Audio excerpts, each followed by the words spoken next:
हरे कृष्णा। आवाज़ आ रही सबको? आपस में बातें ना करें, इधर मुँह करिए। आपसे बोल रहा हूँ, इधर मुँह करिए और बच्चे की तरफ ध्यान ना दे करके थोड़ा सुन लीजिए। यहाँ आए तो थोड़ा सुन लीजिए।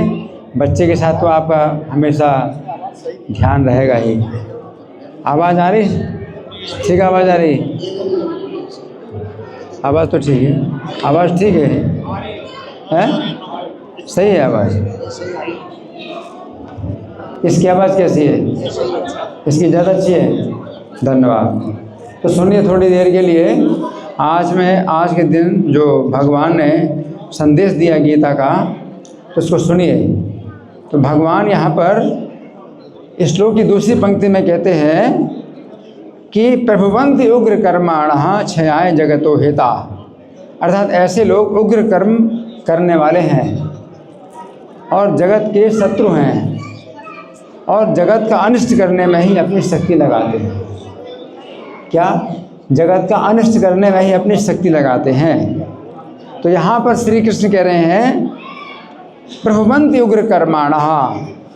प्रभुवन्ति शब्द का अर्थ है कि वे उन्नति करते हैं, तथा उग्र कर्माणः शब्द का अर्थ है कि वे उग्र कर्मों वाले होते हैं। इसका अर्थ है कि वे उग्र कर्मों में ही उन्नति करते हैं, वे उग्र कर्म करने वाले होते हैं।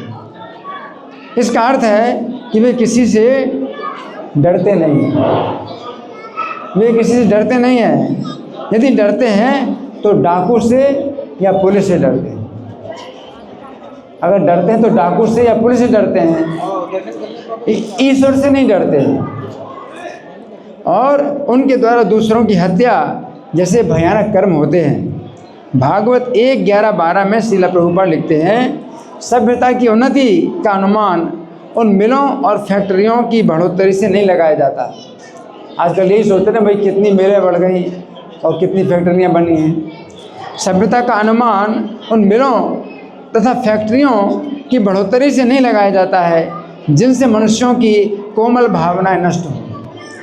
जो मिलें और फैक्ट्रियाँ जो बनती हैं, इनसे मनुष्यों की कोमल भावनाएं नष्ट होती हैं। अपितु मनुष्यों में आध्यात्मिक प्रवृत्तियों की विकास से लगाया जाता है। ये सभ्यता कितनी है, आध्यात्मिक प्रवृत्ति कितनी है लोगों में, जिससे उन्हें भगवत धाम वापस जाने का अवसर प्राप्त हो सके। फैक्ट्रियों और मिलों का विकास उग्र कर्म कहलाता है। क्या है? उग्र कर्म। फैक्ट्रियों और मिलों का विकास उग्र कर्म कहलाता है, और ऐसे कर्म मनुष्यों की कोमल भावनाओं को नष्ट करते हैं और समाज को असुरों का तहखाना बना देते हैं। कारागार तुल्य खाने, ये खाने जो क्या हैं, कारागार के समान है। कारागार तुल्य खाने, फैक्ट्रियाँ और कार्यशालाएँ श्रमिक वर्ग में आसुरी प्रवृत्तियों को ही जन्म देती हैं। श्रमिक वर्ग के बल पर ही शोषण को प्रश्रय मिलता है। फलस्वरूप उनमें अनेक प्रकार के उग्र संघर्ष होते रहते हैं, है ना। तो यहाँ पर श्री कृष्ण कह रहे हैं कि असुर लोग जितना अधिक जगत का अनिष्ट हो, इसी में अपनी उन्नति मानते हैं।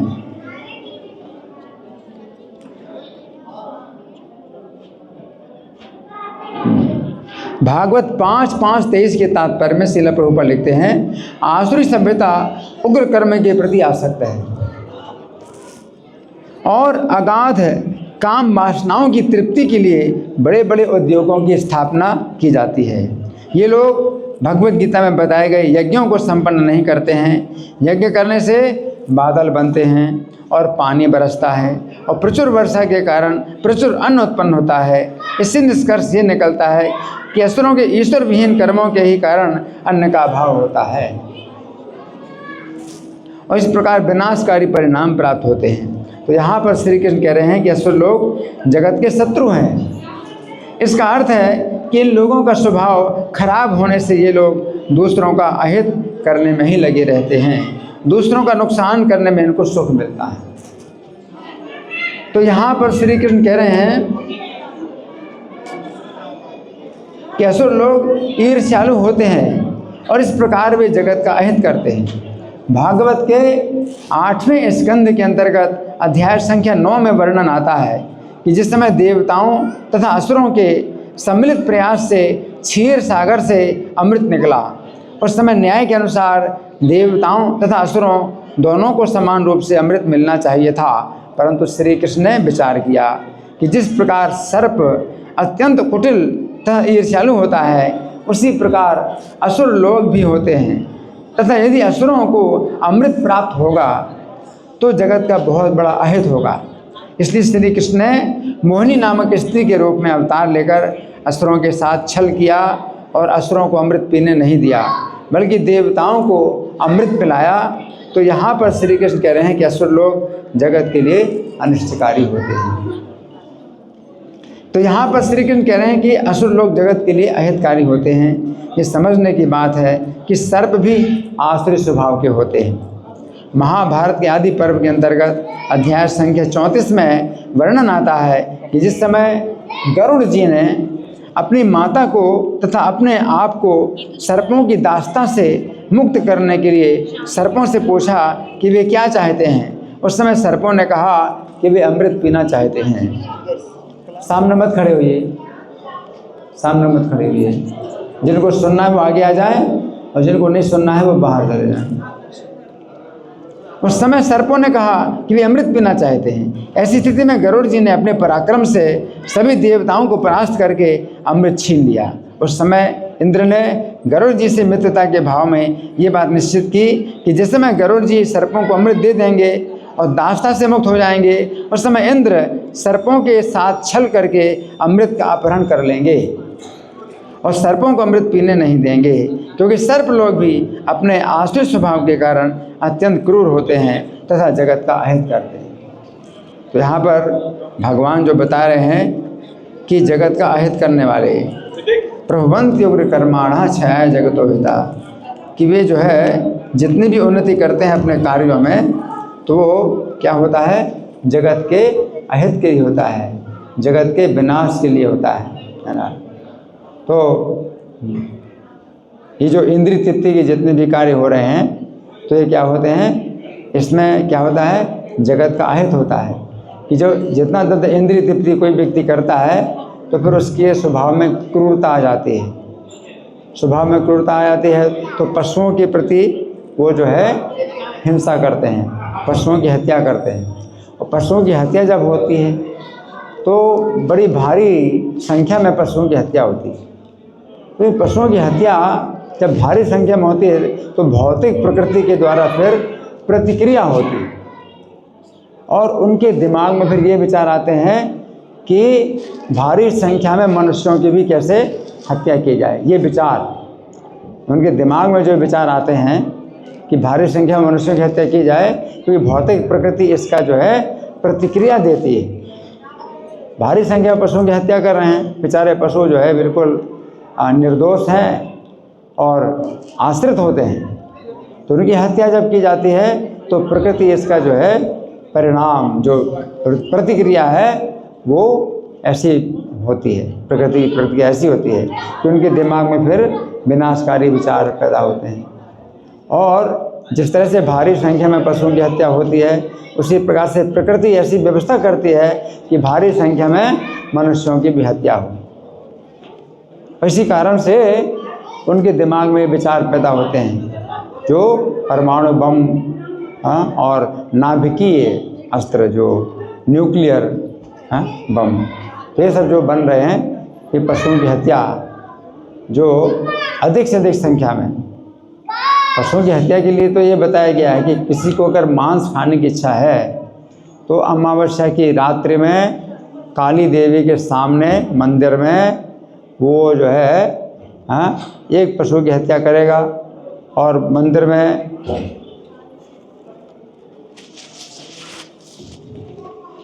में वो जब एक पशु की हत्या करेगा तो काली के सामने हत्या करेगा और मंत्र पाठ भी करेगा। और मंत्र का अर्थ ये होता है कि मांस भक्षयते यस्मात्, है ना। तो इस समय तो मैं इसको खा रहा हूँ, लेकिन फिर ये जो है आगे चल कर के मुझे खाएगा। तो इस भावना के साथ में कि आज मैं पशु की हत्या, जिस पशु की हत्या कर रहा हूँ, आगे चल कर के वो भी मेरी हत्या करेगा। मांस भक्षयते यस्मात्, मांसा का मतलब है मांसा भक्षयते, कि ये भी मुझे खाएगा। माम माने मुझे और सहा माने वो, तो जिसको मैं आज खा रहा हूँ वो मुझे खाएगा। तो मांस शब्द ही बना इस प्रकार से, है ना। तो ये मंत्र के साथ में जब वो पशु की हत्या करता है और मांस खाता है तो उसके दिमाग में विचार भी आता है। मंदिर में काली के सामने मंत्र के साथ जब वो हत्या करेगा पशु की तो उसके दिमाग में विचार आएगा कि मैं क्यों कर रहा हूँ। तो शास्त्र इस प्रकार से अनुमति देते हैं मांस खाने की कि अमावस्या की रात में, महीने में एक बार अमावस्या आती है, वो भी रात के समय, वो अपने हाथ से काटो और मांस खाओ। तो आजकल तो जो है ईसाई घर में कटा हुआ मांस बिकता है, लोग खाते हैं, तो कोई सोचते भी नहीं कि पशु को कितना उसने कष्ट दिया जो हत्या के समय। लेकिन जब वो खा रहा है तो वो जिसने पशु की हत्या की है वो जब मांस खाता है तो वो सोचता भी है कि मैंने पशु की हत्या की है, कितने कष्ट के साथ पशु ने शरीर छोड़ा है, और उसी प्रकार से ये भी जो है मेरी हत्या करेगा और ये मुझे भी इसी प्रकार से ये परिणाम भोगना पड़ेगा। इस भावना के साथ शास्त्र कहते हैं। इससे क्या होता है कि जो अपने हाथ से पशु की हत्या करता है और फिर मांस खाता है, उसी पशु का मांस खाता है, वो सोचता है कि मैं क्यों कर रहा हूँ, कि वो ना करे। आगे चल कर के उसके अंदर अपने आप ही ऐसी विरक्ति पैदा होगी और उसके अंदर ऐसी चेतना पैदा होगी कि मैं कितना गलत काम कर रहा हूँ। लेकिन आजकल की जो शिक्षा है वो इस प्रकार की शिक्षा है कि अगला जीवन ही नहीं है। आज की शिक्षा चाहे भारत हो चाहे कहीं भी हो, आज की शिक्षा ऐसा ही है, अगला जीवन ही नहीं है। तो फिर हम किसी पशु की हत्या कर रहे हैं तो क्या है, जब मेरा अगला जीवन ही नहीं है तो मेरे कुछ अगर कर्म मान लो लिखे भी गए हैं यमराज के खाते में, तो लिखे रह जाएंगे। जब मैं ही नहीं रहूँगा तो मुझे तो फिर मैं इस कर्म का फल भी नहीं भोगूंगा।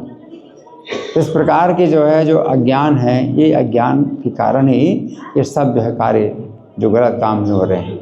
और हमारे जो प्रभुपाद की पुस्तकें हैं इस अज्ञान को दूर करती हैं, इस अज्ञान को दूर करती हैं कि अगला जीवन नहीं है। अब अगला जीवन है, हमारे जो है शास्त्र में हर जगह ये बात बताई कि सामान्य ज्ञान है, अगला जीवन है, अगला जीवन है और हमारे कर्मों के अनुसार हमें अगला जीवन मिलेगा। तो जो भी हमारे कर्म जो गलत शास्त्र के विरुद्ध हैं उनका जो है हमें फल भोगना पड़ेगा। तो ये चीज़ जो है तब जो है हमारा जो है आँखें खुलती हैं, और नहीं तो आँखें हमारी और ज़्यादा बंद होती हैं। ठीक है, कोई ईश्वर नहीं है ना, और अगर ईश्वर भी है तो अगला जीवन ही नहीं, अगला जीवन नहीं तो ईश्वर हमें कहाँ से दंड देगा, हम ही नहीं रहेंगे। अगर ईश्वर भी है तो क्या होगा ईश्वर होने से, इस जीवन में हम जो कुछ करते हैं तो ईश्वर तो हमारा हाथ पकड़ता नहीं है, रोकता नहीं है, और अगले जीवन में हम ही नहीं रहेंगे तो ईश्वर के द्वारा फिर हमें दंड कहाँ से मिलेगा। तो चूँकि इस तरह की जो अज्ञान है ये आज की शिक्षा ही फैला रही है, आज के विज्ञान के द्वारा ही इतना बड़ा अज्ञान मिल रहा है। इसी कारण से जो है सब तरह के जो उग्र कर्म किए जा रहे हैं। प्रभुपाद कहते फैक्ट्रियाँ और ये सब जो है जो इंडस्ट्रियल है ना, तो ये सब मिले हैं और फैक्ट्रियाँ जो बन रही हैं सब उग्र कर्म हैं। ये में कोई व्यक्ति जो है फिर ईश्वर के बारे में नहीं सोचता है, वो सोचता है फैक्ट्रियों से आ रहा है माल। तो लोग सोचते हैं ये माल फैक्ट्रियों से आता है, जैसे ब्रेड बन रही है तो फैक्ट्री से ब्रेड बन रही है, तो लोग सोचते हैं कि ब्रेड तो फैक्ट्री से बन रही है। लेकिन अगर जो है वर्षा से अन्न पैदा होता है और खेतों में जब कोई व्यक्ति रहेगा तो देखेगा कि अगर पानी वर्षा नहीं होगी तो कहाँ से जो है अन्न पैदा होगा, अन्न पैदा नहीं होगा तो फैक्ट्री कहाँ से ब्रेड बनाएगी। तो वो भगवान के प्रति जो है उसकी जो है भावना ख़त्म हो जाती है। वो सोचता है कि दूध है, दूध कहाँ से आ रहा है, ये बोतल से दूध आ रहा है, बोतल से दूध आ रहा है, मदर डेयरी से दूध आ रहा है। वो भी नहीं समझ रहे हैं कि दूध कहाँ से आ रहा है। ये जो गाय है घास खाती हैं उससे दूध आ रहा है, और घास कैसे जो वर्षा से घास पैदा होती है, तो वर्षा के बिना जो है घास नहीं पैदा होगी, हाँ, और गाय नहीं रहेगी, दूध कैसे मिलेगा? वर्षा के बिना अन्न नहीं होगा तो ब्रेड कहाँ से मिलेगी? फैक्ट्री से ब्रेड मिल रही। तो फैक्ट्री और मिल जो है ये ईश्वर की चेतना को ख़त्म करती। लोगों की चेतना होती फैक्ट्री और मिल, भाई मिल से ही कपड़ा आ रहा है, मिल से ही जो है ये सामान आ रहा है, वो आ रहा है, सब ईश्वर की चेतना ही नहीं। लेकिन जब कोई व्यक्ति सीधे मतलब देखे कि भाई वर्षा से अन्न पैदा हुआ और अन्न पैदा हो, तब हम घर में रोटी बना रहे हैं, तो घर में रोटी बना रहे हैं तो अन्न खरीदते हैं।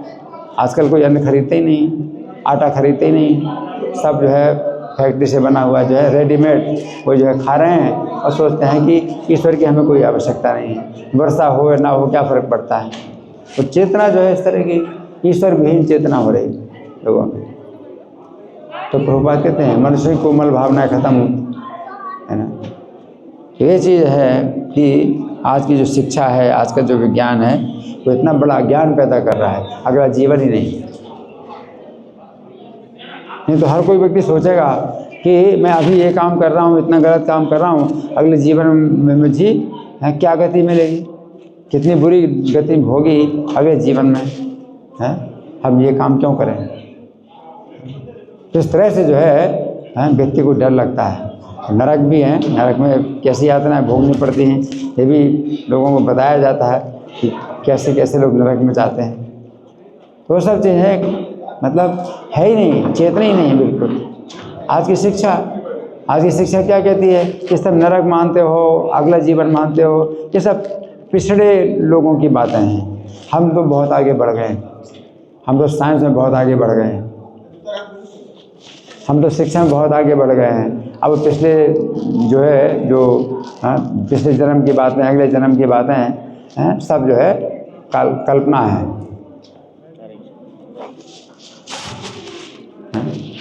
ना पिछला जन्म होता है ना अगला जन्म होता है।